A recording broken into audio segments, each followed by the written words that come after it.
Fala pessoal, tranquilidade total. Professor Aender, seu educador financeiro na área. Hoje recebendo a presença ilustre do Bruce Barbosa, da Nord Research. Boa noite, meu querido Bruce. Boa noite, tudo bem? Prazer estar aqui, muito obrigado pelo convite. Prazer é todo meu caro. Muito obrigado a você por ter aceito o nosso convite, participar aqui do nosso projeto de educação financeira, que tanto tem ajudado a tantas pessoas, graças a Deus, que afinal de contas é um compromisso que nós temos, é um compromisso do meu trabalho como educador, é um compromisso também do trabalho da Norte. Muita gente bacana, muita gente legal. Queria, inclusive, Bruce, que você entendesse que a minha maior motivação em fazer essa live, ela se norteia devido ao fato de que muitas, mas muitas pessoas mesmo, quando eu faço análise de planejamento financeiro, quando eu faço estruturas que possam fazer com que as pessoas tenham uma vida mais equilibrada, eu tenho uma dificuldade muito grande num ponto. As pessoas, às vezes, nunca tiveram a oportunidade de colocar o dinheiro nem na poupança e já chegam para mim e falam assim, mas e aí, professor, eu queria investir, onde é que dá mais dinheiro? E esse negócio de Selic? E estou sabendo que a bolsa está assim, está assada, e eu fico uma cintura, numa saia justa com isso. E aí eu falei para eles, bom, pessoal, o negócio é o seguinte, você tem dois caminhos, basicamente, tá? Você pode estudar para caramba, como eu fiz, e aprender a investir com a sua estratégia, com a sua metodologia. Ou então você pode buscar ajuda de profissionais qualificados. Dentre eles, eu escolhi a Nord. Eu escolhi a Nord devido ao fato de já ter sido cliente da Nord, já ter participado desse processo com vocês, recebi muitos relatórios, fui muito feliz durante o tempo que aí estive, e baseado nisso, eu gostaria que você pudesse hoje começar assim, explicando para o nosso web espectador, né? Que se fosse na TV era o nosso telespectador, né? O nosso web espectador, vamos começar assim. O que é efetivamente uma casa de análise de investimentos, Bruce? Assim, é um negócio novo, então, digamos, essa definição eu imagino que ainda esteja em processo, né? Ainda esteja como é que chama? E ainda esteja sendo criada. Mas uma casa de análise independente é uma empresa que cobra do cliente na frente por recomendações de investimento.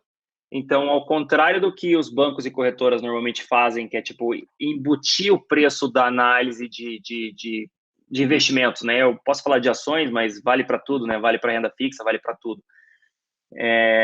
Ao invés de embutir isso e tipo dar um relatório de graça para o cliente, a gente cobra na frente. Então, o cliente sabe que aquela recomendação, digamos, tenha o único objetivo de tentar ajudá-lo a ganhar dinheiro, né? E é um negócio novo, né? Nos Estados Unidos já existe há bastante tempo, mas é um negócio bastante novo no Brasil e está crescendo bastante, né? Então parece que mais e mais pessoas estão se adaptando a esse, digamos, novo mundo, estão entendendo que talvez buscar a independência seja a melhor forma de confiar nas recomendações, né? Até porque também o sell side, que a gente chama, né? Os bancos e corretoras a gente chama de sell side. Os bancos e corretoras são mais voltados para os institucionais, né? Hoje eles estão tentando se voltar para a pessoa física, enquanto a gente já foi criado com um foco principal em pessoa física, né? Foco 101% no pequeno investidor. Então, tudo é diferente, né? Tipo assim, o linguajar é diferente, a forma é diferente, as recomendações são diferentes, até o tipo de recomendação é diferente, né? Tipo assim, a forma que o time é estruturado é diferente, a forma que a empresa é estruturada é diferente. Então, a resposta rápida para uma pergunta que merecia uma resposta longa, a gente dá recomendação de investimentos para a pessoa física. Boa. O Bruce, segundo a revista Exame, houve um aumento de mais de 700 mil novos investidores só em 2019, perfeito? Você considera que as casas de análise têm uma relevância significativa nesse aumento? Cara, eu acho que não. Eu acho que a B3 tinha um objetivo lá atrás, né, de dobrar o número de CPFs na bolsa. Eu não sei se eles desistiram, daqui a pouco eles vêm com uma outra meta dessa, mas eu acho que eles desistiram daquela lá de trás, coisa de 2007, 2008, quando estava subindo o número de CPFs na bolsa. Assim, para mim, o maior responsável pela migração das pessoas para a bolsa, né, as pessoas investindo mais em ações, é o CDI baixo. Assim, o CDI baixo meio que tirou a opção da pessoa simplesmente botar o dinheiro no CDI e esquecer, e não precisar aprender a investir seu próprio dinheiro, né? O CDI na casa dos 14% ao ano era um negócio, assim, extraordinário. Perfeitamente. E agora a gente tem o CDI a 2 e pouquinho, né? Talvez até 2, talvez até menos de 2. As pessoas se viram obrigadas a começar a tentar fazer outra coisa com seus investimentos, né? E além disso, também tem a bolsa subindo, é sempre um chamariz bastante interessante, né? Ninguém quer investir com a bolsa caindo. Dá para ganhar dinheiro com a bolsa caindo, mas é mais difícil. Normalmente o pessoal gosta de investir mesmo no que sobe, o pessoal gosta de entrar na bolsa quando a bolsa está subindo, né? Então, acho que as duas coisas, mas assim, 99% CDI baixo e 1% a bolsa subindo. Com certeza, meu cara. Seria o meu chute. Cara, isso me preocupa absurdamente, tá? Por exemplo, de alguns amigos, alguns alunos, hoje só eu, sem contar a internet, só no presencial, eu tenho mais ou menos na casa de uns 2.200 alunos. Sem contar a internet. A internet eu não consigo nem mensurar. E eu percebo o seguinte, Bruce, as pessoas têm muita dificuldade de lidar com a sopa de letrinhas, tá? Por exemplo, quando a gente vai falar de renda fixa, perfeito?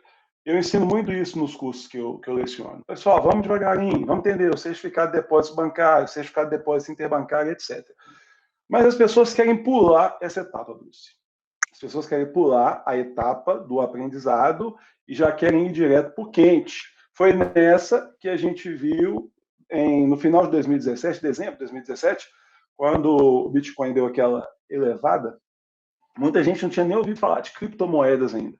Só que o pessoal fica nessa pegada do tipo, não, isso aqui está dando dinheiro. Só que o pessoal não tem aquela noção do momento certo de entrar, do momento certo de sair, o pessoal não sabe o que é um candlestick, o pessoal não sabe o que é uma análise técnica, etc. Eu queria saber o seguinte, a Nord consegue ajudar as pessoas no quesito educação financeira? Vocês têm algum produto de educação financeira no sentido de ensinar a base, ou já é mesmo só recomendação pronta, com uma análise, e uma pessoa leiga, por exemplo, hoje, ela conseguiria chegar e ter acesso ao relatório e entender? Ou você é da mesma opinião que eu? Eu entendo que as pessoas têm que, pelo menos, se educar no básico do básico, para que ela possa depois galgar outros caminhos e, enfim, poder confiar. Não sei se eu fui claro na pergunta, não sei se eu... Não, foi bastante. Assim, eu concordo com você. As pessoas primeiro querem aplicar o dinheiro para depois descobrir o que elas fizeram, né? Então, tipo assim, cara, eu não quero saber. Me fala onde eu coloco o dinheiro, depois você me fala por que eu coloco o dinheiro lá. É mais ou menos isso, entendeu? Tipo isso. Então, o dinheiro queima na mão, né? Então, o cara ganhou lá, sei lá, 5 mil reais, 10 mil reais, 20 mil reais, precisa investir 20 mil reais. O cara fala, cara, ó, não quero saber. Você fala, você vai me falar um monte de coisa aí. Não quero saber. Me fala onde eu coloco meu dinheiro agora, e aí depois você vai me falando as coisas, eu vou entendendo, não tem problema. E para mim faz todo sentido, né? Porque o problema da pessoa é alocar aqueles 20 mil reais naquele momento, e depois, com o tempo, ela vai aprendendo devagar como tudo funciona, né? Eu acho que faz sentido, ao mesmo tempo é um negócio difícil, né? Porque a recomendação de investimento demanda confiança, né? Então, para responder a sua pergunta, a sua primeira pergunta, né? O que que a gente entrega para os clientes? A gente não entrega para os clientes simplesmente uma carteira de investimentos, simplesmente um portfólio recomendado. Eu tenho aqui essas 10 ações, compre aqui essas 10 ações e um abraço, tchau, tchau, nunca mais fala comigo. Não, a gente entrega para os clientes confiança. Então, isso demanda um tempo e demanda você convencê-lo de que aqueles investimentos são os melhores investimentos que ele poderia fazer naquele momento, de acordo com o que ele quer tomar. A gente tem alguns relatórios que falam, por exemplo, ações. Dentro de ações, a gente tem alguns relatórios que têm níveis de risco e tem níveis de... como é que chama? Tem tipos de investimento diferentes. Então, tem o relatório de small caps, tem um relatório que eu assino que chama Anti-Trader, que é um negócio mais dinâmico, faz operações mais complexas e tudo mais. Mas eu acho que o principal é assim, você entrega para ele o que ele pode fazer com o dinheiro, e depois você vai devagar falando para ele, cara, é assim, é assim, é assim. Como funciona com a gente? A gente tenta ter coisas tanto da pessoa mais leiga até a pessoa mais, digamos, profissional. Então, um gestor de fundo, se lê os nossos relatórios, vai achar os relatórios, nossa, são muito bons, são profundos, tem uma linguagem fácil e tal, mas tem a profundidade necessária para entender o negócio, para entender aquela recomendação. Ao mesmo tempo, a gente tenta deixar o mais fácil possível para a pessoa mais leiga. Claro, a pessoa mais leiga do mundo, nunca ouviu falar em mercado financeiro, vai entrar e vai falar, cara, esse negócio aqui é diferente. Mas com as semanas ele vai lendo e vai entendendo até os termos, né? Obviamente a gente usa muito termo técnico, a gente tenta explicar todos os termos técnicos, mas de vez é um negócio que a ficha demora um pouquinho a cair, entendeu? Então, assim, eu diria que com algumas semanas a pessoa já se acostuma com a forma que a gente coloca as coisas e já começa digamos, desenvolver a sua habilidade financeira já com o problema dela resolvido, né? Já com a alocação dela resolvida. Então, o que a gente vende não são recomendações, é confiança. Com o tempo, a pessoa vai confiando cada vez mais nas alocações, ou não, né? Sei lá, se a pessoa gosta de fazer outras coisas, não sei. Mas se a pessoa se acostuma ou gosta daquele estilo de investimento ou gosta do analista, ela vai se acostumando e vai confiando cada vez mais e vai, digamos, escutando, vai sendo mais fácil esse relacionamento, entendeu? E para a gente, por definição, é um relacionamento de longo prazo. Então, é um caminho, digamos assim. E normalmente as pessoas têm muitas perguntas no começo, mas é difícil até formular a pergunta no começo, né? Porque ó, a primeira coisa é, onde eu coloco meu dinheiro? Aí você fala, então, ok, beleza, eu coloco meu dinheiro ali. Aí, tipo assim, a pessoa começa a olhar as coisas, mas assim, ela tem uma dificuldade para começar a entender o que ela precisa perguntar, entendeu? Então, como a gente já tem experiência nisso, a gente já sabe quais perguntas ela vai fazer e a gente já disponibiliza para ela o que a gente chama de manual de investimentos, que é basicamente um relatório que tem links para vários relatórios que são muito mais específicos sobre as dúvidas mais normais, assim, entre aspas. Tem umas dúvidas que são bastante anormais, e a gente faz monitorias, a gente está fazendo 2 monitorias semanais agora, com os assinantes do Investidor de Valor, que é o meu relatório mais essencial, né, mais para leigos mesmo, para responder as dúvidas. E aí, numa monitoria, como tem muitas outras pessoas fazendo perguntas, a pessoa acaba tendo a pergunta dela respondida sem nem saber que pergunta que ela gostaria de fazer, entendeu? Então, eu acho que é uma dinâmica interessante, assim. Tipo assim, uma outra pessoa faz a pergunta e você fala, nossa, eu não tinha pensado nisso, mas é isso que eu quero saber, entendeu? Porque dependendo do nível da pessoa leiga, ela fica até meio constrangida de fazer uma pergunta. E é normal, assim, tipo, eu faço perguntas também, sei lá, que depois pensando, você fala, nossa, que pergunta horrível, mas faz parte, entendeu? Então, ter mais pessoas fazendo perguntas ajuda bastante a pessoa que talvez esteja mais travada no começo a caminhar mais rapidamente, digamos assim. Mas a gente tenta encorajar as pessoas a fazer perguntas, né? Cara, não, manda e-mail, participe das monitorias, vá atrás e tal, não sei o que lá. E muita gente participa, mas ainda demora um tempinho, assim, até a pessoa ficar confortável e caminhar sozinha. Eu concordo com você muito, bastante. Ainda mais levando em consideração o seguinte, Bruce. Há um tempo, em uma das minhas aulas, um aluno perguntou para mim assim, professor, aluno pergunta assim, ó, na lata, crava no meio do peito. Então o cara tem que estar preparado. Professor, o negócio é o seguinte, eu quero ganhar mais dinheiro. O que você me diria para ganhar mais dinheiro? Aí eu falei, trabalha, meu filho. Aí ele falou, não, pessoal, não é isso, eu não estou sabendo me expressar, mas é igual você disse, eu sabia o que era a pergunta dele. Só que eu não posso perder a oportunidade de sacanear um aluno de jeito nenhum, né? Eu sou daqueles que perde o aluno e não perde a piada. E eu falei para ele assim, meu filho, deixa eu te falar uma coisa, se você quer ganhar dinheiro, primeiro você tem que participar de um processo de construção de autoridade. Então vamos entender esse conceito. A autoridade não no sentido autoritário da coisa, mas no sentido de se fazer respeitado. Por exemplo, você trabalha dentro de uma empresa, e dentro da empresa, independente se você tem um trabalho de base, se você trabalha num setor que não é um setor gerencial, administrativo, você não é um CEO, você é apenas um cara do operacional. Porém, o seu arroz com feijão ali, ele é muito bem feito, ele é bem temperado, ele é um arroz carreteiro. Você domina aquilo que você faz com tamanha destreza que você consegue, inclusive, ensinar a todos os seus colegas. Certamente isso há uma chance, não digo que vai acontecer, mas há uma chance muito grande de chamar a atenção do corpo gerencial. Pô, tem um funcionário aqui, o cara domina, o cara realmente é compromissado. Isso vai abrir portas para que você possa galgar novos rumos. E aí, lembrando dessa aula que eu dei, eu vou linkar exatamente com isso que você falou. Quando você falou assim, nós vendemos confiança. O que eu sempre percebi das pessoas? As pessoas, elas, hoje em dia, quando o assunto é dinheiro, elas se apegam muito, Bruce, às duas pontas. Ou o que ganhou muito dinheiro, ou o que perdeu muito dinheiro. E eu me interesso muito aqui no meio do caminho. Eu me interesso muito aqui na construção. Por quê? A gente sabe, o mundo não foi feito em um dia só. E a gente sabe que a construção de uma independência financeira, ou até mesmo de uma simples reserva de emergência, demanda tempo, demanda investimento, primeiro, capital humano, o desenvolvimento pessoal e, consequentemente, uma evolução do seu capital cultural. Nesse aspecto, tá, dentro desse interim, entram diversos conceitos simples, que as pessoas têm dificuldade de lidar com os conceitos.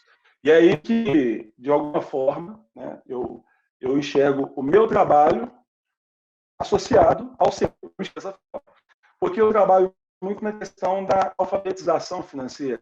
Por exemplo, o cara quer entender ali o que é um free float, um tagalong, etc. Pô, já aconteceu isso, inclusive. Estou com um relatório aqui da minha casa de análise, mas eu não estou conseguindo entender como que isso funciona e etc. Então, eu tenho uma preocupação muito grande, Bruce, com o leigo. O cara que está tendo dinheiro, o cara que está construindo uma autoridade legal, e o cara é leigo. E começar a investir. Só que o cara quer começar pela renda variável, cara. Tá entendendo o papo? O cara quer começar pela renda variável. Quando me perguntam, tem problema? Eu sempre falo, problema não tem. Mas, não, porque eu vi um cara lá conversando que, de repente, você tem que montar sua estratégia sozinho. Aí eu falo, velho, sabe andar de bicicleta? Fala assim, sei. Você já subiu na bicicleta e já saiu pedalando? Não foi assim que aconteceu. Né? Tinha um cara lá segurando. E eu fico um pouco assim, é só um desabafo que eu vou fazer agora, no momento do desabafo do professor Henrique. Eu fico um pouco, eu odeio haters, tá? Eu odeio haters, tá? Hashtag eu odeio haters. São os caras que ficam enchendo o saco, porque, esse cara aí tá querendo vender assinatura, esse professor quer vender curso. Cara, os caras precisam entender que o que nós fazemos é um trabalho. Os caras precisam entender que isso é uma prestação de serviço. E é uma prestação de serviço que a gente tenta agregar valor a ela e, obviamente, a gente quer um retorno por isso. Pode até ser que o trabalho que eu desenvolvo, o trabalho que a Norte desenvolva, não seja para o fulano, para o ciclano, mas pode ser que seja para o Beltrano. E eu tenho uma curiosidade muito grande que eu fico vendo, assim, no Twitter, os caras lá te enchendo o saco, te marretando, cara. Entendeu? E eu queria, assim, como é que você lida com isso, Bruce? Sabe? Como é que você lida com esse lance? Porque depois que a gente entra para a rede social, igual tá aqui nós dois, né? Quando dando a cara a tapa, como você lida com isso? O cara chega lá, te sacaneia, pô, e aí? A potência é legal, etc. E aí, como que o Bruce, a pessoa Bruce, lida com essa galera? Eu lido com a melhor educação possível. Tem hora que... Assim,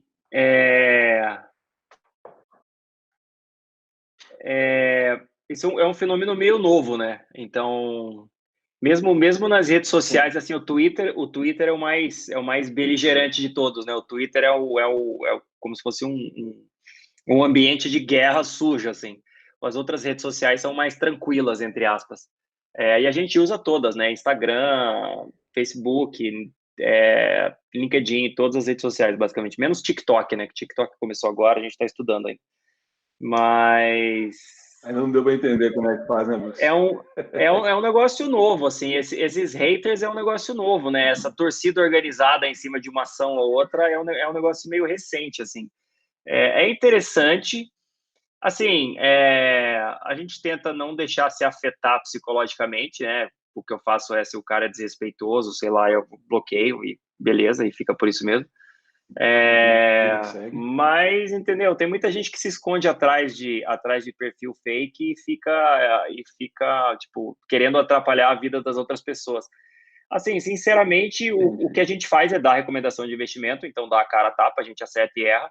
As pessoas vão sempre lembrar as pessoas que querem te afetar vão sempre lembrar dos erros e vão esquecer dos acertos, né? Mas, assim, a nossa performance é tão boa de longo prazo que, sinceramente, tem muita coisa que eu erro e vou continuar errando recorrentemente, mas assim, a estratégia que a gente adota, que vem diretamente do maior investidor de todos os tempos, o maravilhoso Warren Buffett, funciona muito bem. Então, tipo assim, a gente, por exemplo, o investidor de valor vem desde 2005, desde 2015, então 5 anos está dando mais ou menos um retorno médio anual do dobro da bolsa. Se você acumular, dá tipo quase 3, dá 2 vezes e meia a bolsa, um pouquinho mais de 2 vezes e meia o Ibovespa, né? O antitrader está dando tipo 80% em um pouco mais de 12 meses, contra acho que a bolsa está dando 5 ou 6% nesse período. Então, assim, sinceramente, o cara pode falar o que ele quiser, o meu negócio está dando certo, a Nord está indo muito bem. Então, a gente vende relatório sim, porque a gente acha que vender relatório é um bom negócio, e é um bom negócio, está dando certo, estamos crescendo bastante. Estamos muito felizes com o resultado do nosso negócio. Então, assim, tanto na parte de investimentos quanto na parte do negócio da Nord, estamos muito bem. Então, eu tento não me deixar me afetar, né? Alguns são chatos demais, eu vou lá e bloqueio, mas é um desafio, assim, de vez em quando dá vontade de esganar algum no Twitter, mas eu acabo bloqueando e vou fazer outra coisa, basicamente. Ou então a gente discute bastante, né? Agora todo mundo em quarentena em casa, a gente discute bastante, eu e os sócios, né? Então, aí eu mando para eles também os tweets, eles mandam para mim. Mas, assim, é um fenômeno que está todo mundo exposto, né? Então, por exemplo, eu acho interessante entrar no perfil de outras pessoas e ver eles brigando entre si, ou brigando com os clientes, ou brigando sei lá com quem. O Twitter é assim, é um campo de batalha, um negócio impressionante. E chega até a ser engraçado, assim, porque eu falo, nossa, os caras estão me xingando, né? Eu tô errado. Aí é só entrar em outro perfil e eu vejo como os caras estão xingando um outro cara também. Então, entendeu? É meio que faz parte. Então, se um dia você ficar triste que o pessoal tá pegando no seu pé, eu te falo uns perfis assim que são bastante briguentos nas redes sociais. Você pode entrar neles e dar risada dos comentários também. É maravilhoso. É um, é uma terapia, digamos assim. Você fala, putz, não é só comigo, né? Olha só, o resto do pessoal também tá sofrendo. Cara, acontece. Caramba. Excelente, Bruce. Não esperava uma resposta diferente. Cara, lembra quando vocês Aprende estavam também, né, com agora? o tempo. Quando a gente Aprende. montou a Nord, a gente não era tão ativo assim em rede social, a gente acabou ficando cada vez mais, né? Hoje em dia a gente é bastante, não só eu, mas todos os analistas da Nord são bastante ativos em rede social. E assim, cara, sinceramente, demanda um coach assim, né? Tipo, a gente tem o nosso cara de marketing lá, ele fica tipo, não, assim não faz assim, não sei o que lá. Tipo, entendeu? Tentando segurar a galera para ninguém sair brigando em rede social. De vez em quando precisa, mas É igual assim, a. É essa igual. terapia de olhar outros perfis e ver como o pessoal tá xingando as outras pessoas também é maravilhosa. Assim, aí você começa a dar risada, você desencanta, você fala, cara, beleza. Então quer dizer então que lá na Nord vocês têm lá uma Wendy Rhodes, né?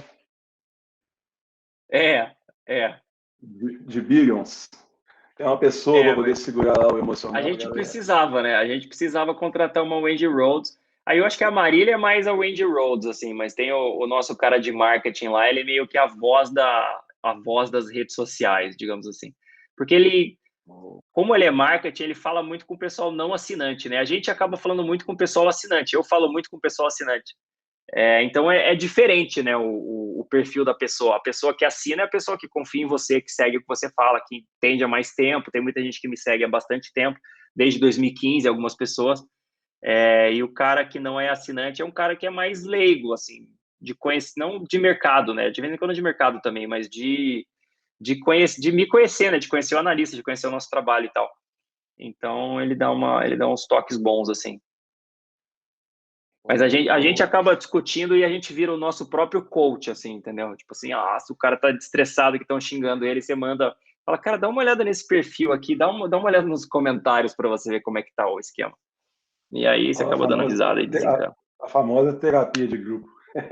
Entendeu? Velho, puxando a coisa agora um pouquinho para o mercado, tá, Bruce?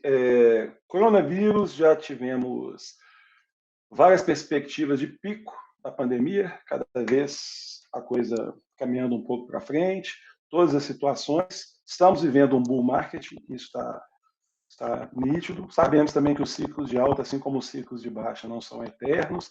Na sua visão, na sua perspectiva, você acredita que a renda fixa, a gente sabe que a taxa básica de juros da Selic, alguns acreditam que vai até zerar, eu sou um dos que não acredito, mas você acredita que, qual seria a sua perspectiva para 2021? Qual seria a sua perspectiva no sentido de renda fixa? Embora eu acho que essa seja a especialidade da Marília, não é isso? Mas qual que é, Mais a Marília. mas qual que é a sua perspectiva assim, com a renda fixa? Porque o patamar de 2016, onde a gente chegou a ter uma Selic aí a mais de 14%, dando 1% ao mês, que fez com que os rentistas nadassem de braçada. Qual que é a visão da Nord para o cenário amplo atrelado ao coronavírus especificamente? O impacto disso, enfim, de hoje até o ano que vem, ou isso é muito difícil de falar? Me dá, assim, a sua perspectiva em cima disso aí. Claro. Bom, por definição, economista ou expectativa sobre economia, mercado e tal, é prever o futuro. Então, assim, a Isso. possibilidade de errar ou a probabilidade de errar é gigantesca. A gente não faz isso, né? Tipo assim, o que eu olho é olhar as empresas específicas e não o mercado. Mas vamos quebrar a sua pergunta em partes.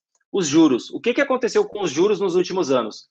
O Brasil fez lá matou a inflação com o Plano Real em 1994. Desde lá, o juro no Brasil é o mais alto do mundo ou próximo do mais alto do mundo. O Brasil tinha alguma coisa errada.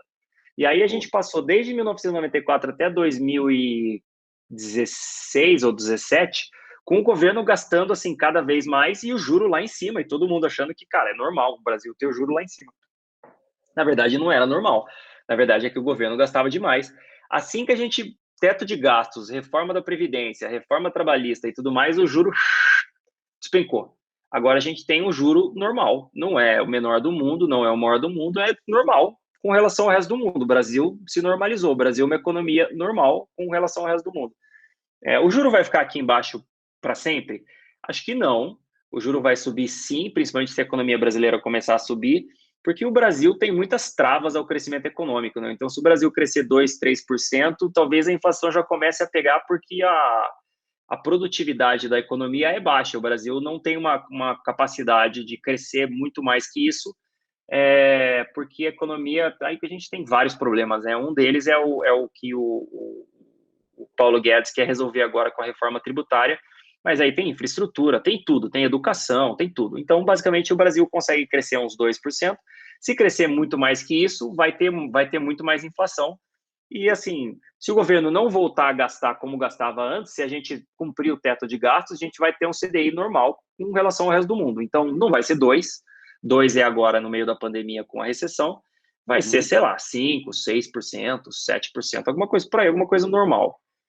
Não vai ser 14%, 14% era normal. Então, o que isso significa para o resto do Brasil, né?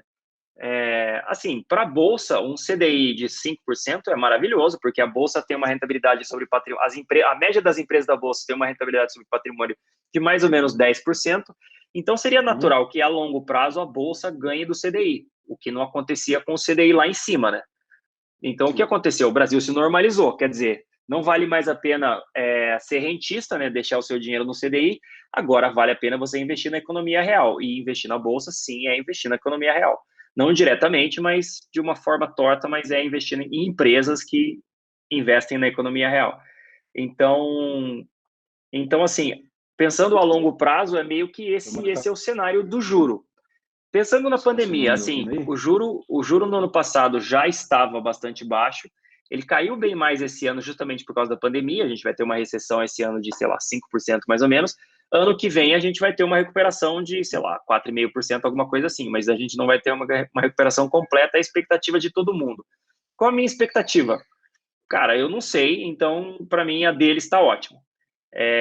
Mas o que vai acontecer depois disso? O Brasil depende das reformas. Então, assim, quanto mais reformas a gente passar daqui até lá, mais o Brasil vai estar preparado para crescer mais lá na frente. Então, assim, a gente passou a reforma da Previdência no passado, a gente passou o teto de gastos em 2017, se não me engano, reforma trabalhista em 2017. A gente passou mais algumas outras reformas que eu não vou lembrar agora, mas a gente vem passando algumas reformas, estamos fazendo privatizações, o governo vem gastando menos, apesar de o Guedes falar bastante que ele precisa quebrar a espinha dorsal do aumento de gastos, né, que é tudo meio tabelado, então todo ano o gasto aumenta sem que o governo faça nada. Então eles precisam trabalhar em algumas coisas ainda, mas quanto mais reformas eles fizerem, ou com esse time econômico que a gente tem hoje, né, que é um time econômico bom, competente, quanto mais reformas eles fizerem, mais o Brasil vai ser capaz de crescer no futuro. Então, se a gente passar a reforma tributária agora, que é a discussão que está rolando no Congresso, né? Dependendo do nível da reforma tributária, pode fazer uma diferença brutal no potencial de crescimento do Brasil a longo prazo. Assim, eu acho que o que está acontecendo com o Brasil agora é a mesma coisa que acontecia lá atrás com os juros. O Brasil tinha o juro alto, todo mundo olhava para trás e falava, cara, o Brasil tem o juro alto há muito tempo, então o Brasil nunca vai ter o juro baixo. Tipo, é isso. O Brasil nunca vai ter o juro baixo. E aí foi só o governo parar de gastar que, pau, o Brasil tem o juro baixo. Então, para mim, o pessoal que fala de crescimento econômico, o Brasil nunca vai ter um crescimento econômico muito elevado, é a mesma coisa, entendeu? Tipo assim, o Brasil não vai ter um crescimento econômico elevado se ele não fizer as reformas. Se o Brasil for fazendo as reformas que precisa e não andar para trás, né, continuar andando para frente, quer dizer, continuar com essa ideia do Guedes de mais liberdade financeira, de melhorar a forma de pagar imposto, de melhorar as leis trabalhistas e de destravar um pouco a economia, de deixar o setor privado andar e do setor público gastando menos, a gente vai sim crescer mais. Quando? Cara, não sei, é impossível saber. A gente faz a reforma, mas até que a reforma comece a dar um resultado na economia, demora um tempo. Quanto tempo? Não tenho a menor ideia. Nenhum economista tem a menor ideia. Assim como os juros, do nada o juro, pá, despencou. Vai ser assim, entendeu? Tipo assim, uma hora o Brasil vai começar a crescer como foi lá em 2007, 2008, que foi o último ciclo bom de crescimento que a gente teve, né? A gente crescia, sei lá, 4, 5% ao ano. Vai ser meio que assim, do nada o Brasil vai começar a crescer 5% ao ano e todo mundo que falava que o Brasil não ia conseguir crescer vai sumir, que é o que aconteceu com todo mundo que falava até outro dia que o Brasil ia ter o maior juro do mundo para sempre. Então, acho que vai ser meio assim, entendeu? Tipo, a gente precisa fazer as reformas, é um negócio que, por definição, demora mesmo, então, para passar uma reforma dessa no Congresso vão meses e meses e meses. A gente já passou a reforma mais difícil que a Previdência, é só a gente não perdeu o caminho agora. Se a gente fizer a reforma tributária, ótima, e depois tem a administrativa. Então, assim, o Guedes tem na cabeça dele 1 milhão de reformas, mais privatizações, mais não sei o que lá, mais não sei o que lá. Mas, assim, passo a passo a gente vai fazendo e a gente vê que o Congresso tem ambiente político para passar esse tipo de coisa, né? Então, eu sou bastante otimista. Boa. Eu acho que se em 2020, com a recessão, a gente vai ver os resultados das empresas agora, né? O segundo tri vai ser o mais impactado das empresas com a pandemia. A gente vai passar 2020 assim, com os bancos centrais e governos injetando dinheiro na economia, então as bolsas no mundo inteiro para cima. Então, digamos, a gente vai passar com um pouco de otimismo na bolsa, sei lá, o que vai acontecer no segundo semestre, né? Mas pelo menos até agora. Se a gente continuar assim, em 2021 a gente pode continuar com otimismo na bolsa. A bolsa vai subir, assim, talvez suba menos, porque ela já subiu antes dos resultados, então quando os resultados vierem ela já vai estar mais alta, ela vai subir pouco. Mas, assim, para a bolsa ganhar do CDI de 2% ao ano agora, ficou um negócio muito fácil, né? Tipo a lebre apostando corrida com a tartaruga, né? Exatamente, tudo que se compra Antigamente a 14% era complicado, agora a 2 ficou bem mais fácil. Cara, duas coisas muito interessantes. Tem que guardar as duas, senão eu embolo aqui. Quero primeiro falar da possível criação da nota de R$200, foi anunciado pela Carolina Assis, mas daqui a pouco. Um outro ponto que eu acho muito, muito interessante, muito honesto da gente falar é o seguinte: eu trabalho muito com conceito, tá? Trabalho muito com teoria. Se você chegar hoje lá no meu canal, você vai ver que eu estou tentando trazer um alfabeto do mercado financeiro do pessoal. E recentemente eu gravei um vídeo por solicitação de uma pessoa que me acompanha, que é o Tomé. Ele tinha uma preocupação sobre a valorização do ouro, cara. A pergunta dele foi, pô, por que o ouro ele valoriza quando tudo despenca? Gravei o vídeo, coloquei lá. Vocês têm algum relatório, alguma coisa em torno de commodities? Não, assim, investir em commodities é um negócio bastante complicado, né? O ouro, com certeza, é um exemplo. Porque a Sim. commodity não paga dividendo, né? Não gera lucro, não Não, cria valor. A commodity é só um uma preço, posição. né? Então é a mesma coisa que investir em moedas, por exemplo, comprar dólar, comprar ouro, comprar prata, comprar, sei lá, É isso, minério. isso não é É um negócio investimento. que a longo prazo não gera valor, né? Não gera Não. lucro, não emprega a gente, não gera. Então você depende bastante de marketing. Dá para ganhar dinheiro comprando e vendendo commodities, dá. Só que como a longo prazo isso aí não tem uma tendência, digamos, para cima, né? Não gera lucros maiores todo ano, você precisa acertar bem o market time, né? Você precisa comprar barato e vender caro. Com ações na bolsa, uma ação que gera lucros maiores todos os anos é muito mais fácil. Você pode comprar ela na máxima, ela cai com alguma crise, depois ela sobe de novo e você acaba ganhando dinheiro lá na frente, porque a tendência dela, digamos, é para cima. A tendência do valor de, sei lá, ouro, prata, cobre, minério, qualquer outra soja, qualquer commodity, é de, digamos, estabilização ao longo do tempo, né? Talvez algumas delas vão ser cada vez mais escassas, então tem uma tendência de crescimento, mas talvez a forma que a gente tire essas commodities, ou minere essas commodities, né? Ou cria essas commodities, ou como é que eu falo? Obtém essas commodities, fique mais barato, então o preço da commodity também caia. Eu não sei, eu acho que é dificílimo negociar commodities ou investir em commodities, então eu fico de fora. Inclusive, eu sigo o que o Warren Buffett Boa. fala, né? Ele fala que, cara, o ouro é bonito e tal, brilha, não sei o que lá, mas, cara, não gera lucro. Então, eu não invisto em ouro, porque a longo prazo não é um negócio que, entendeu? Gera valor, gera lucro, então eu fico de fora. Paga dividendos, eu fico de fora. Outra perguntinha que eu deixei anotada aqui. Pergunte isso aqui foi feito pelo Ricardo Ferreira. Pergunte ao Bruce o que ele acha da possibilidade da tributação sobre dividendos. Boa. Cara, eu acho que é uma boa, até porque a forma que é hoje, o que a gente tem é um tributo muito alto em cima das empresas e o tributo zero em cima dos dividendos. O que o Guedes quer fazer é reduzir o tributo em cima das empresas e aumentar um pouco o tributo no dividendo, para, tipo assim, igualar algumas formas de receber salário, por exemplo. Porque imagina assim, se eu sou trabalhador CLT de uma empresa, eu pago imposto de renda. Então, o topo é 27,5, né? Se eu sou acionista de uma empresa e recebo dividendos, eu pago zero. Zero. Sim, sim. Tipo assim, quem normalmente é mais rico? Quem é acionista de uma empresa e ganha dividendos ou o cara que é CLT e trabalha remunerado mês a mês trabalhando em uma empresa? Normalmente é o cara que recebe dividendos. Então, assim, o cara que Exato. recebe muito mais dinheiro paga muito menos.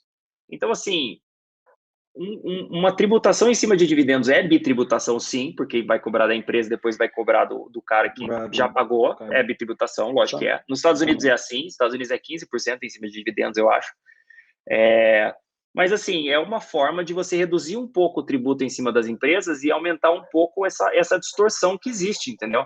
Se eu sou sócio de uma empresa e recebo via dividendos, eu pago zero de imposto, o que não faz nenhum sentido. Tipo, então Não, a ideia, tem a razão. ideia dele é igualar, assim, a forma que a gente paga impostos é diferente do resto do mundo. Isso faz as empresas tanto terem muito mais trabalho para pagar imposto no Brasil, como fica desigual, né? Fica um negócio diferente, então as empresas não ficam competitivas. Quanto mais parecido for a forma que o Brasil paga imposto com relação ao resto do mundo, mais a gente pode igualar essas tarifas ou igualar essas taxas e talvez fazer as empresas brasileiras serem mais competitivas.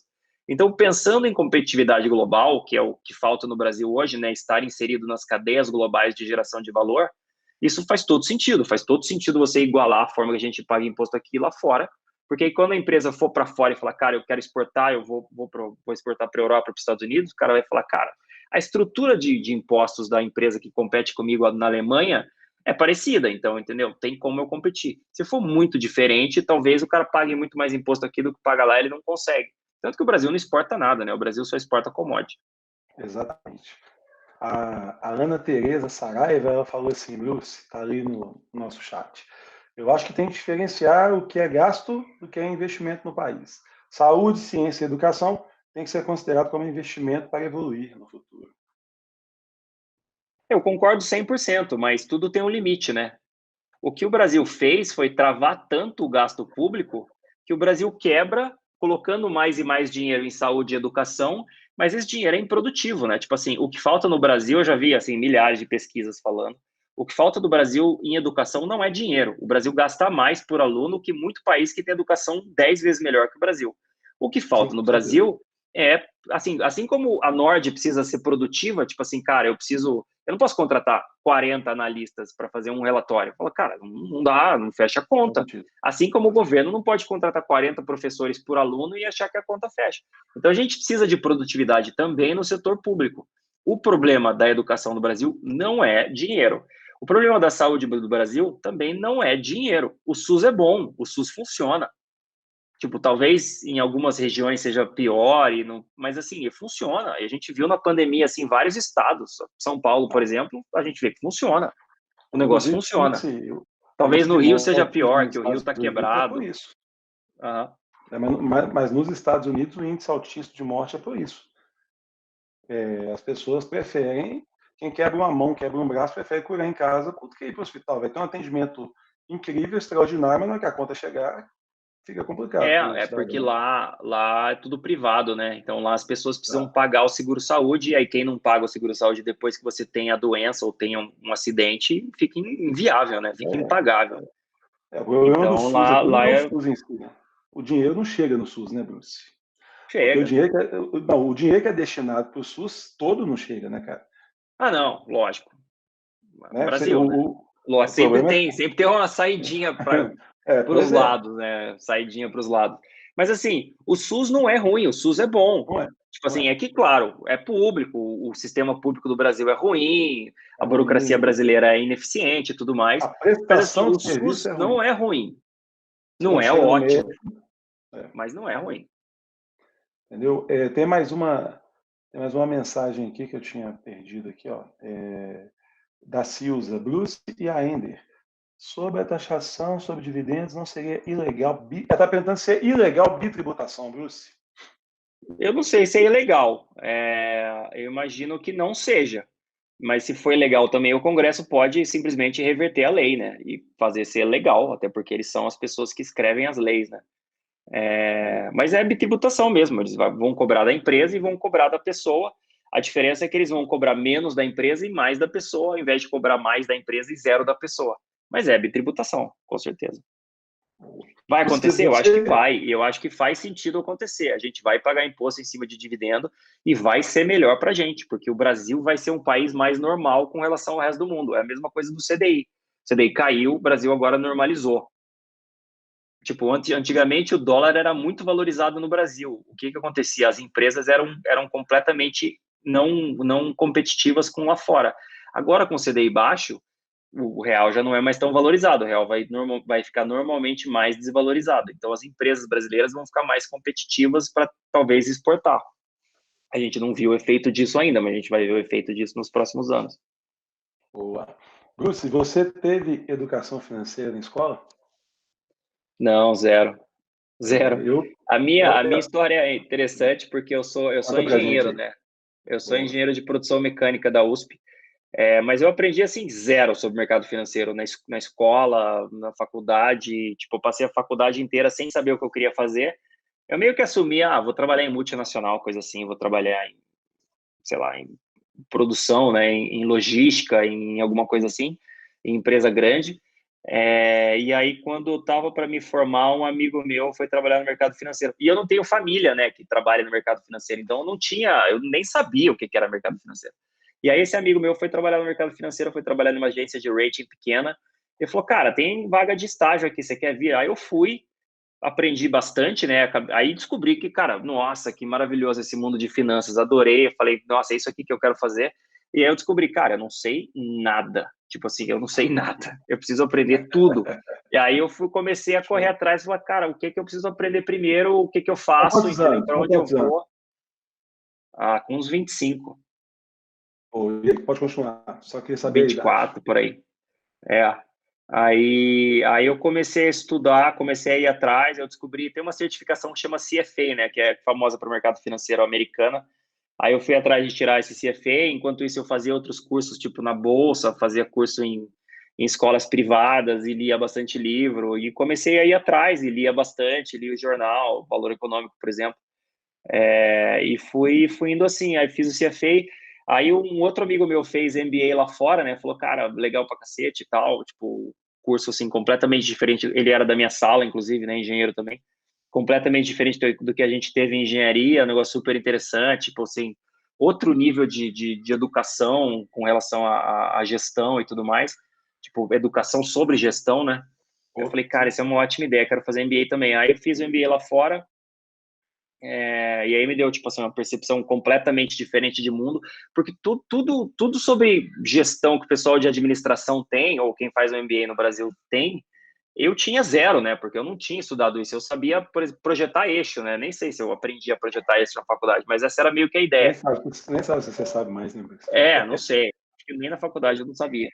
Mas, e aí eu precisei aprender tudo isso, entende? Tipo, eu não sabia nada, eu não sabia como o mercado funcionava, eu não sabia como as economias funcionavam, eu não sabia como o mercado financeiro funcionava, eu não sabia como uma empresa funcionava, eu não sabia, tipo, técnicas de gestão, eu não sabia nada, eu não sabia até RH, eu não sabia absolutamente nada.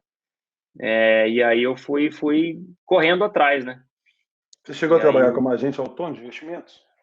Chegou a não, tirar a certificação eu dele? trabalhei num private bank do BNP Paribas em São Paulo, banco francês. Mas eu não era a pessoa que atendia o cliente, eu era o cara que era mais técnico que atendia o banker, né, que a gente chama, que é a pessoa que atende o cliente. Que é como se fosse um agente autônomo chique, né, que é o private bank. Mas é a mesma coisa. Vou falar em Então, private não. banking, vou tocar no assunto aqui. Sinta-se à vontade para não responder, tá? Mas você já sabe o que eu vou falar. Essa situação entre XP e private, né?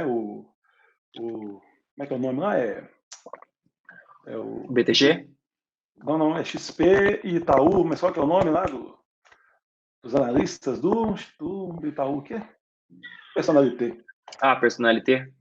Pois é, eu fiquei analisando, fiquei avaliando essa situação ali e tal, até que ponto essa discussão ela faz sentido. Se você achar que não deve entrar nessa discussão, fala, não quero comentar sobre isso, a gente passa para outra.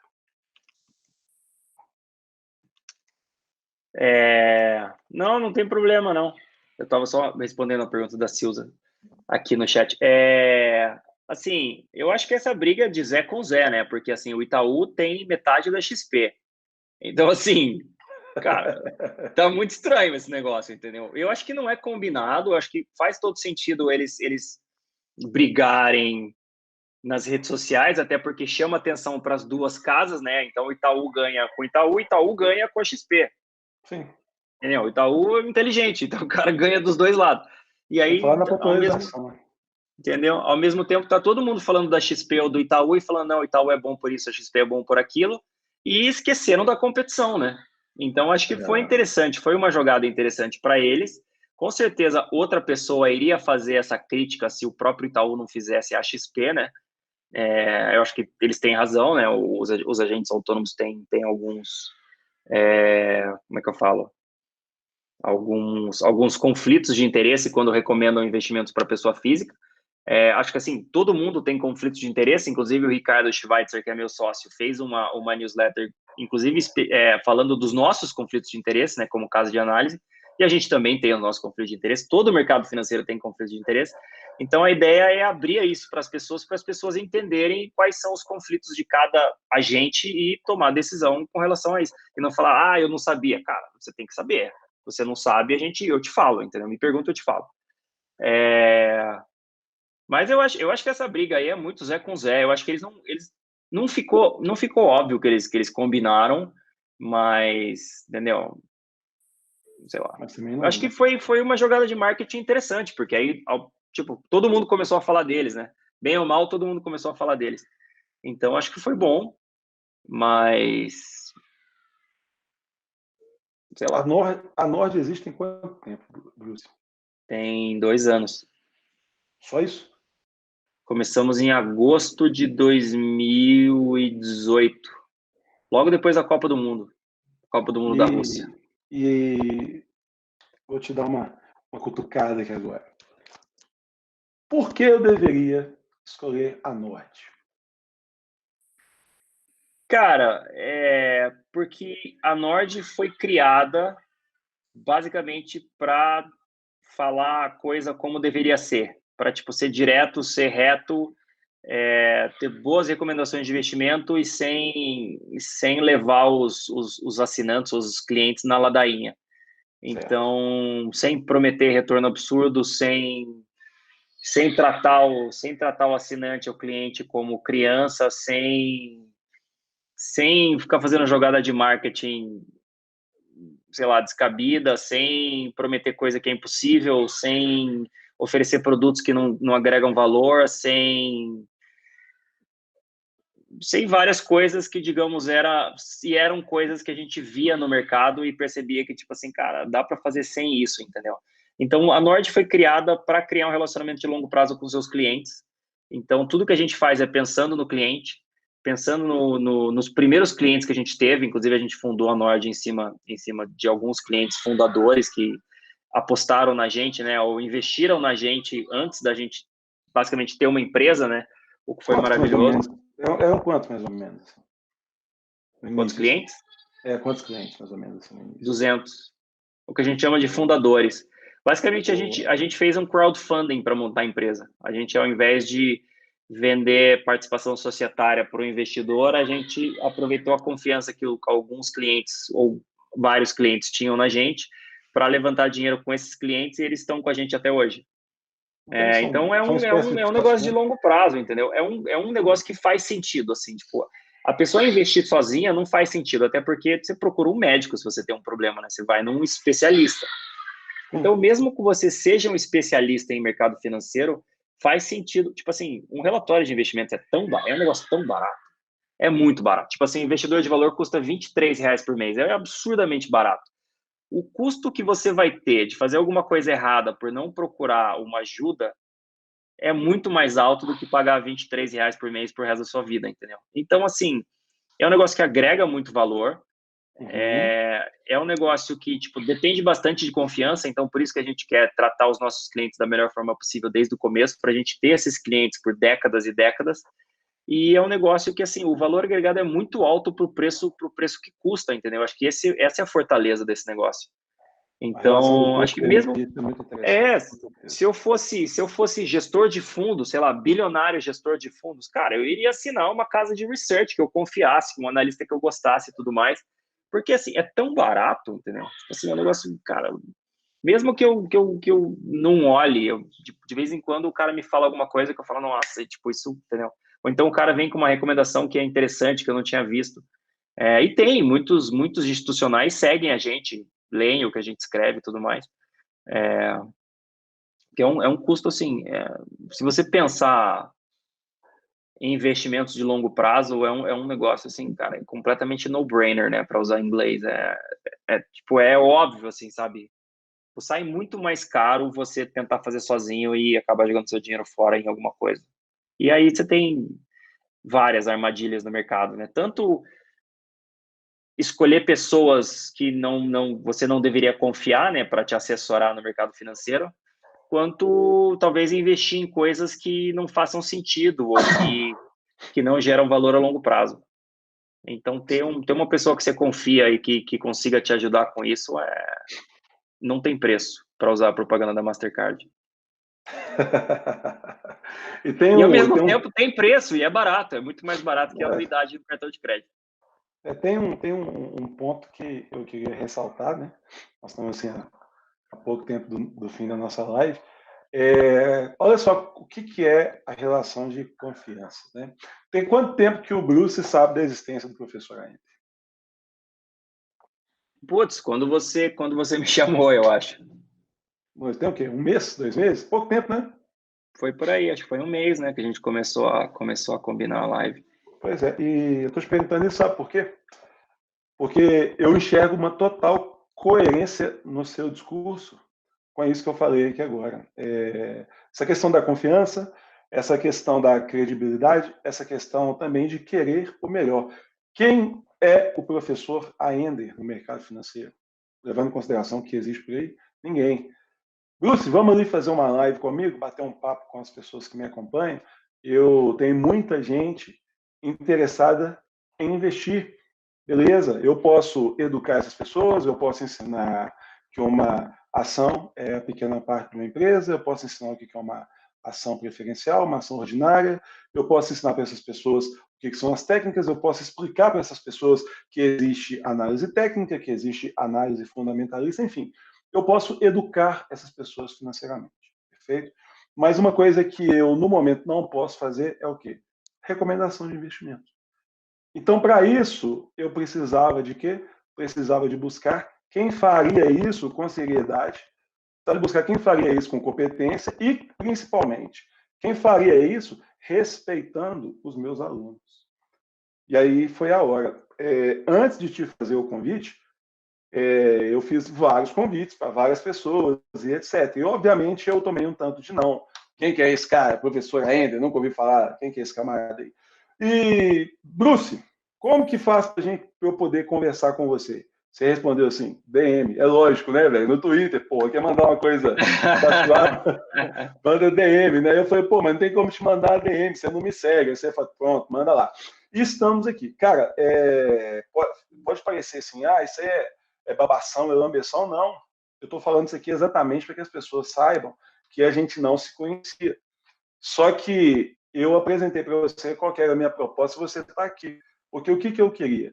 Trazer para os meus alunos uma oportunidade de investir o dinheiro deles com segurança, com respeito, com pessoas que não iriam absolutamente brincar ou fazê-los de bobo, cara. Então, eu estou aproveitando esse momento para poder te fazer um sincero agradecimento, porque você não tem ideia da felicidade e da alegria, né? Porque são coisas diferentes, felicidade e alegria. Estou no momento aqui de felicidade e no momento de alegria de poder apresentar para os caras o que existe por trás de uma casa de análise. Porque eu pego aqui, por exemplo, na página da Nord, né? Tá todo mundo lá, bonitão de terno, né? Marília Fonte, espetacular, maravilhosa. Chiquezinho, né? Aí o pessoal olha e fica distante de vocês. Pô, isso aí não é para mim, cara. Eu sou um cara que eu tenho apenas R$100 por mês para investir. Eu sou um cara que eu tenho só R$50. E é legal esse lance da gente estar em casa, porque, pô, você está aí num ambiente, eu estou aqui no meu escritório, o pessoal está te vendo de boa, camisa normal, igual todo mundo, para que as pessoas entendam que essa distância aparente, ela não existe. Os analistas que vão fazer as recomendações são pessoas simples, como as pessoas que querem investir, que também fazem os seus investimentos, que também constroem suas carteiras, montam seus portfólios, enfim, também estão estruturando, né, a sua vida, e te trazer para perto dessas pessoas foi muito importante, Bruce. Eu quero que você entenda isso com muita clareza e gostaria que você levasse esse meu carinho para toda a sua equipe, para que as pessoas que pensam em investir, elas entendam que não tem problema nenhum em pedir apoio, porque vamos analisar, hoje o mundo é muito corrido, cara. O pessoal que é seletista, o cara pega serviço 8 horas da manhã, larga 6 horas da tarde, então quer dizer, chega em casa, tem família, às vezes o cara não tem tempo para poder estudar, ou então não tem interesse mesmo de estudar, pegar uma certificação, enfim. Eu, por exemplo, se estragar aqui uma privada aqui na minha suíte, uma torneira, eu sou um zero à esquerda para poder fazer essas coisas. Quem que eu vou chamar? Vou chamar o bombeiro, o cara que sabe mexer. E o cara vai chegar aqui e vai prestar o serviço dele. Então, o pessoal tem que entender que é uma prestação de serviço, só que ela é diferenciada. É uma prestação de serviço de valor e que vai fazer com que você possa colocar o seu dinheiro para trabalhar para você com segurança. Então, cara, aceita, por favor, esse meu agradecimento de você ter olhado para um cara que no mercado financeiro não é ninguém para o mundo, mas que representa alguma coisa para os seus alunos. Queria de verdade que você aceitasse meu agradecimento. Brigadão. Eu que agradeço a você pela oportunidade de estar aqui, né, conversando com todo mundo. Mas, cara, não, assim, ninguém é ninguém, né? A gente são pequenos pedaços do mercado financeiro. E, assim, é o que você falou, assim como, assim, tem muita gente que assina lá nossos produtos, que também está assistindo a gente aqui hoje, que é, sei lá, advogado, médico, sei lá, engenheiro, arquiteto, decorador, não sei, mas e assim como eu busco a ajuda dessas pessoas para, por exemplo, putz, eu preciso fazer sei lá, preciso de um advogado, fui preso, não fui preso, mas vamos falar, eu fui preso, preciso de um advogado, eu vou atrás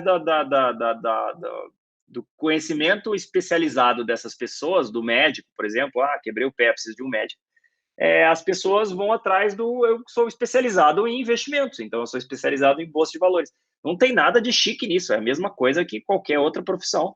Então, assim como um advogado ou um médico, você precisa, eu preciso entender as leis, eu preciso entender como funciona para abrir uma empresa, eu preciso entender como funciona para lidar com a CVM, com a PMEC e tudo mais, eu vou atrás de um advogado, as pessoas vão atrás da gente para entender como funciona investir.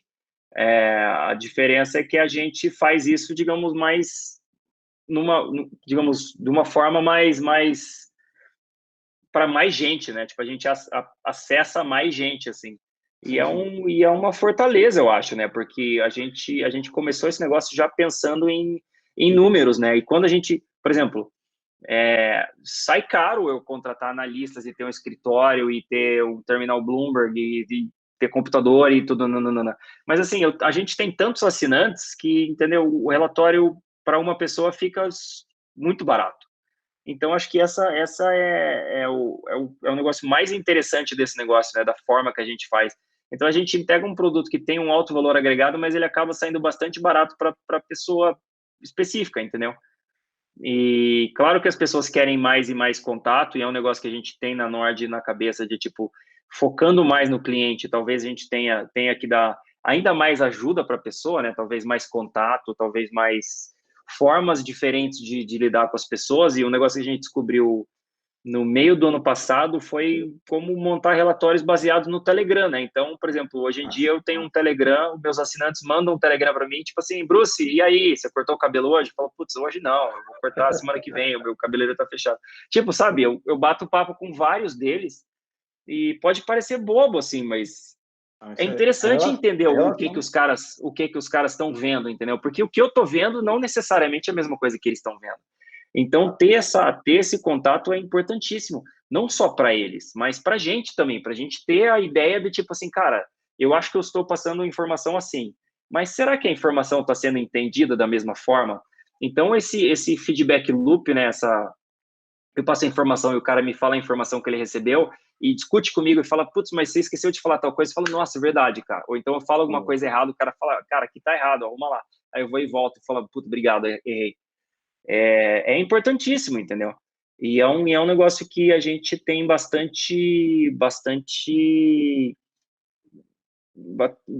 core, assim, como é que eu falo? É bastante central na Nord, né? Esse contato com o cliente, essa preocupação com o cara conseguir efetivamente usar o que a gente está recomendando para ele fazer, né? Então, não adianta nada eu falar, nossa, eu ganhei 100% ao ano durante 20 anos. Mas assim, cara, ninguém ganhou 100% ao ano durante 20 anos porque nenhum dos seus assinantes fizeram o que você falou. Então, cara, Exato. então eu sou um bosta, entendeu? Tipo assim, eu preciso fazer as coisas para o pessoal ganhar dinheiro. Não adianta eu marcar Exato. numa planilha que eu fiquei rico lá no, porque eu também não posso comprar as minhas ações, né, da forma que eu recomendo. A CVM não deixa, tem várias restrições que algumas fazem sentido, outras não. Mas entendeu? Tipo assim, o que eu tenho que fazer é convencer as pessoas que as recomendações que eu dou são interessantes e eles vão ganhar dinheiro, entendeu? Então Inclusive, o é um resultado negócio meio deles é o seu foco, né? com certeza, Com porque certeza. o Se não tiver resultado dos resultado, caras não. vai definir se eles vão continuar assinando o meu produto por mais anos ou não. Exatamente. Ô, Bruce, chegamos aqui ao fim. Eu quero deixar um grande abraço aí para toda a equipe da Nord, dizer de verdade mesmo, que foi muito bom, cara, foi muito bom esse momento. Tanto é que passou 1 hora e a gente nem percebe, né? A gente nem viu. É verdade, a hora que você falou agora, eu olhei e falei 9:05 já. Exatamente, 1 hora e 5 minutos. Eu sei que poderíamos falar de muito mais coisas, podemos depois voltar em outros momentos, né? Eu já deixo, aproveitando o gancho, deixando o meu convite para os outros membros da Nord, né? Gostaria de, numa oportunidade, falar com eles, falar sobre o trabalho que eles desenvolvem, etc. E assim a gente vai buscando ajudar mais pessoas. Ou seja, essa popularização do mercado financeiro é um dos meus objetivos de vida, tá? Para fazer com que as pessoas entendam que investir não precisa de ter muito dinheiro, que não é coisa de rico coisa nenhuma. Já diz o velho ditado, né? O que tem no mundo é para o mundo. Então a gente realmente tem que saber se posicionar. Cara, muito obrigado de coração. O meu sentimento agora, meu sentimento hoje é de gratidão. Muito obrigado mesmo, Obrigadão. Lúcio. Mas um negócio interessante que você falou, só desculpa te interromper.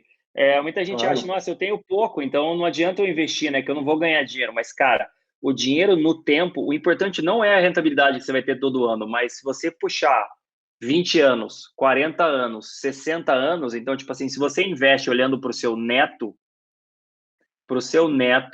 você pode ter muito pouco dinheiro agora, o seu neto vai ser muito rico. Então, Sim. o dinheiro no tempo, se você investe ele direito, né, num retorno interessante e não joga fora, né, não compra um negócio que vai causar muitas perdas, o seu dinheiro dá uma porrada assim violentíssima. Então, o negócio não é não começar, o negócio é começar com pouco e pensar sempre a longo prazo e em investimentos que são sólidos, que dão retornos sólidos, e pensando a longo prazo você consegue mudar completamente a sua percepção de investimento.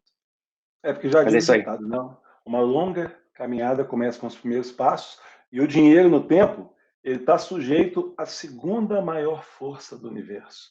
Porque a primeira maior força do universo é Deus Pai Todo-Poderoso. Ah, isso aí é para quem acredita. Não tem dessa para quem acredita, não. É Deus Pai Todo-Poderoso. E a segunda maior força do universo se chama juros compostos.